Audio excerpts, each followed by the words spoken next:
Confused about which platform reigns supreme for building your online presence? Today, we're diving into a head-to-head comparison of Cart and Canva, breaking down their strengths and weaknesses to help you choose the perfect tool for your needs. First, let's talk ease of use. Cart excels in simplicity, offering a straightforward, drag-and-drop interface ideal for creating single-page websites quickly. Customizing is a breeze. Canva, while user-friendly, has a steeper learning curve for website creation due to its extensive design features and multi-page capabilities. Now, let's jump to design capabilities. Canva truly shines here. It has a massive library of templates, graphics, and design tools. It's perfect if you need visually stunning content and marketing materials alongside your website. Cart is more limited in design options, but offers beautiful pre-designed templates.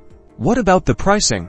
Cart offers very affordable plans, including a generous free tier for basic sites. Canva also has a free plan, but website features are locked behind their paid subscriptions. Finally, target audiences. Cart is perfect for individuals, freelancers, or anyone needing a simple, impactful one-page website, like a personal portfolio or landing page. Canva is better suited for businesses, marketers, or creatives needing versatile design tools and the ability to create more complex, multi-page sites. Ultimately, the best choice depends on your specific needs and design goals. Consider what's more important, raw speed and simplicity or deep design capabilities, and go build something awesome.